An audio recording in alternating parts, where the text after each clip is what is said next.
بھی ان کا وہ ردم نہیں ٹوٹتا، اس کے باوجود بھی جو ان کا فنی سفر ہے نظم کے اندر وہ معراج کی طرف چلتا جاتا ہے. تو اس سلسلے میں بڑا حیران ہوں کہ یہ کس طرح سے اس کو کر پاتے ہیں، اور اس کے ساتھ جو نئے لکھنے والے ہیں، چونکہ نظم بہت زیادہ کہی جا رہی ہے اور نظم کی بہت زیادہ ڈائمینشنز بن گئی.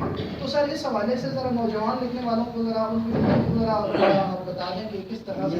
ذرا آپ موجود تھے تو اس سوال میں جواب پہلے ساتھ یہ ٹویوٹا کرولا گاڑی نمبر 160 یہ کھڑی ہے باہر کہیں غلط جگہ پہ، اسے ہٹا دیجیے 160.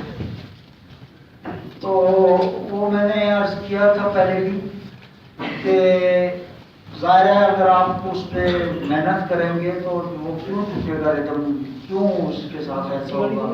اور آپ ایک زبان کے بجائے 20 زبانوں میں جائیے. انگریزی میں پوری یہ روایت رہی ہے کہ وہ انگریز شاعر جو ہیں، بڑے بڑے انگریز شاعر، وہ فرینچ ساتھ میں ان کے پورے پورے کینٹوز جو ہیں وہ چلتے رہیں.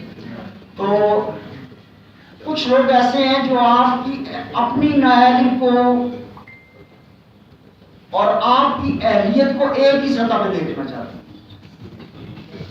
اگر کسی کو اردو صحیح نہیں آتی، اگر کسی کو انگریزی ٹھیک نہیں آتی، اگر کسی کو فارسی ٹھیک نہیں آتی، مجھے سید صاحب نے بہت شرم دلائی اور میں نے بہانہ کیا کہ میرے پاس داخلے کے لیے پیسے نہیں. مادام ملک جیکولن پڑھایا کرتی تھی نمل میں، اس وقت یہ نمل ہوتا تھا national institute of modern languages.